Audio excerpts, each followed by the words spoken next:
Oi, eu sou a Mari e esse daqui é um canal exclusivo para você, que é filho cuidador ou cuidador familiar. E aqui a gente traz alguns assuntos e questões que são relevantes para a nossa jornada do cuidar. Hoje a gente vai falar um pouquinho sobre como ter conversas difíceis, né? Como conversar com os irmãos, quando existe essa necessidade da divisão de tarefas, mas não existe uma consciência de que isso precisa ser feito. A gente tem um outro vídeo aqui no canal que fala especificamente de depois que essa conversa foi feita e os acordos foram feitos, como fazer essa divisão de tarefas, né? Nesse vídeo aqui eu vou abordar um pouquinho mais sobre como ter essa conversa difícil primeiro. É um tema muito difícil, é um tema bem delicado, então eu achei melhor dividir ele em dois tópicos, porque senão consumiria muito tempo, né? A gente falaria muito aqui num momento só. Porque eu acho que primeiro, antes de vir essas tarefas, essa divisão de tarefas, a gente precisa conversar, né? A gente precisa chegar a um senso comum do que precisa ser feito. E a grande reclamação de outros filhos cuidadores é o fato de que os irmãos não ajudam, aqui não conseguem dialogar. Um idoso dependente na família, ele geralmente expõe o que há de pior e melhor em todas as famílias, né? Isso acaba despertando alguns ressentimentos e mágoas antigas, né? E ali, sob pressão, a gente acaba não percebendo o quanto essas mágoas podem refletir no cenário atual, né? E aí essas conversas acabam ficando muito difíceis e muito distantes de serem chegadas a uma conclusão. Uma técnica muito importante que eu indico vem de um livro que eu li há um tempo atrás, chamado Conversas Difíceis. É um livro que fala muito sobre isso de relacionamento, de como conversar com alguém, né? Mas é uma coisa que pode ser aplicada para muitas áreas na vida. E aqui, principalmente nessa questão com os irmãos, eu acho que é extremamente bem-vindo. E se você conseguir utilizar dessas técnicas, eu acho que essa resolução de problemas ficará um pouco mais fácil e essa conversa terminará em algo muito positivo. Cuidar dos pais idosos e dependentes é uma condição bem desafiadora, né? E que com certeza precisa de ajuda, né? Mas essa conversa de pedir ajuda para os irmãos, ela é sempre muito difícil. A primeira questão é decifrar os elementos ocultos. Quando a gente toca nesse tema, o ideal é que você, como condutor dessa reunião, condutor dessa conversa, o cuidador principal, que você tenha em mente antes da conversa exatamente o objetivo que você quer chegar. Os sentimentos que essa conversa pode trazer, porque durante essa conversa vão haver alguns conflitos, então você precisa ir muito preparado. Então você precisa pensar bem nos sentimentos que tudo isso te traz, nos sentimentos que você quer deixar de lado, né? Pensar no objetivo final, pensar no quão isso pode melhorar a sua qualidade de vida. Então por isso você vai se dedicar ao máximo para que essa conversa seja produtiva, né? E positiva. Então, com essa reunião marcada, que pode ser pessoalmente ou pode ser com a ajuda da tecnologia, de repente uma conversa de vídeo pelo WhatsApp, por um aplicativo da internet, hoje a gente tem essas possibilidades de fazer isso sem muito atrito ou sem muita proximidade, e o que facilita muito no caso das pessoas que nesse momento não estão se dando muito bem e que precisam desse espaço, né, para essa conversa.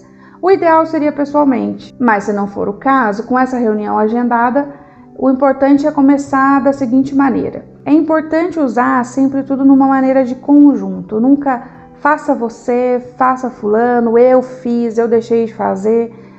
Sempre usar uma maneira mais ampla, tipo, entendendo que todos nós temos nossas próprias vidas e responsabilidades. Mas eu venho percebendo que cuidar do pai, cuidar da mãe, se tornou um desafio maior e eu queria conversar para a gente chegar numa solução final de como todos nós podemos ajudar nessa situação. Gostaria de conversar para saber como todos nós juntos podemos criar soluções para que eles recebam o melhor cuidado possível, né? Porque é muito importante não falar você e eu, faça você, eu fiz, porque já não começa muito bem. O que leva à segunda questão, que é não inicie na defensiva. Iniciar uma conversa de maneira aberta e sem confronto é a melhor maneira de chegar a uma solução real e positiva. Então, como eu disse, não é bom que a gente use você faça, você não fez, eu fiz, e sempre começar com uma maneira mais aberta, sem acusações, sem dizer quem fez e quem não fez, e mais uma vez sempre estar tentando dessa maneira, né? Quando você coloca uma pessoa num lugar, ela não quer sair. Então, se você colocar a pessoa, mesmo que não seja uma verdade, numa posição um pouco maior, dizendo, por exemplo, eu sei o quanto vocês todos se comprometem, eu sei o quanto todos vocês querem o melhor para os nossos pais. Imaginando e partindo desse princípio, eu quero encontrar maneiras de a gente se apoiar mutuamente, de dividir as tarefas de maneira justa. Você percebeu que você já colocou eles num lugar maior, um lugar de quem se importa? E eles gostam, as pessoas gostam de ouvir isso, elas gostam de ouvir que elas estão no lugar melhor, que elas estão comprometidas. Porque quando ela já está lá, ela já se coloca nesse lugar e ela abre um pouco mais o horizonte para receber alguma outra coisa. Se você começa a conversa dizendo assim, vocês não fazem nada, vocês não estão presentes, pronto, a pessoa já se colocou no lugar de que não está ajudando. E ela pode permanecer lá. E ela pode querer permanecer lá, até porque muito provavelmente isso não vai mudar nada na vida dela naquele momento. E simplesmente por uma picuinha boba. Então é legal já começar a conversa elevando esse lugar onde as pessoas estão. O terceiro passo é você ouvir o que não foi dito. Além das palavras, é legal ouvir nas entrelinhas e é legal ser muito empático. Dá espaço para as pessoas falarem, para elas colocarem suas hesitações, suas preocupações, e ouça com empatia, porque as pessoas precisam se sentir ouvidas para quererem ouvir as outras pessoas. Ninguém gosta de ser mandado fazer nada, ninguém gosta de ser obrigado a fazer nada. Então, não entenda que pelo fato de aquilo ser uma responsabilidade dele também, essa conversa precisa seguir esse ritmo. A conversa não precisa seguir esse ritmo, ela pode ir de uma maneira muito mais tranquila, porque você tem um objetivo final em mente. Quando eu falo em equilíbrio, eu venho à questão 4, que é manter o equilíbrio diante das acusações ou dos ataques. Muito provavelmente é uma conversa delicada, como eu disse no começo, é uma das coisas mais delicadas que existem. Então, talvez por algumas mágoas antigas, alguns problemas não relacionados, existam aí alguns conflitos e alguns ataques e algumas agressões. Mas lembra que lá no começo você já decifrou os elementos ocultos e você lembra dos sentimentos que aquilo poderia gerar, das sensações, do que poderia acontecer, e você se preparou para isso? Então mantenha calma e tente seguir um ritmo mais ou menos assim. Olha, eu entendo que isso pode ser um tópico sensível, mas acredito que a gente pode encontrar um senso comum para chegar à melhor forma de ajudar os nossos pais.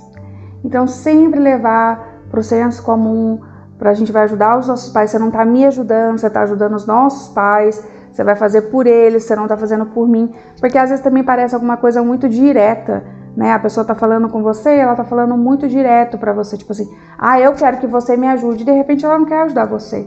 Mas quando você toca nesse quesito que a gente está falando dos nossos pais, isso abre muito mais a perspectiva de quem está ouvindo. E a última questão, que eu acho que é uma questão que acaba englobando todas as outras e que faz você ter um foco total nessa conversa, é manter o foco no objetivo principal, né? Então, sair do modo emotivo e entrar no modo resolução de problemas. Você não está ali como pessoa que quer resolver as questões pessoais, as questões do passado, as questões mal resolvidas, mas quer resolver um problema específico e atual, que é a divisão de tarefas entre vocês para cuidar daquele pai ou daquela mãe que depende de ajuda. Agora não é hora de resolver os problemas do passado. Agora é hora de manter todos juntos para criar um plano realista, equitativo e prático para esse cuidado que está precisando dessa ajuda e dessa atenção iminente. Essas premissas podem parecer razoáveis demais. Quando a gente está de repente com os nervos à flor da pele e a gente tem muitas mágoas guardadas e ressentimentos, elas parecem meio irrealistas. Mas se você procurar ir a fundo nelas, né, tirando todas as questões pessoais e tentando sempre focar na resolução do problema, eu acredito que seja uma grande ajuda, ou se não, de fato, a solução para receber essa troca, que é essa ajuda dos irmãos. Esse tipo de premissa pode ser usado em outros meios, em outros relacionamentos, em outras questões, mas aqui eu tentei explicar de uma maneira que você consiga trazer isso para a sua realidade, para essa conversa tão difícil. Vou deixar aqui no final do vídeo um PDF com essas questões explicadas e alguns exemplos para vocês também irem reforçando essa questão, né? E eu espero que de fato seja uma grande aliada aí e uma ajuda aí para sua jornada. Um abraço.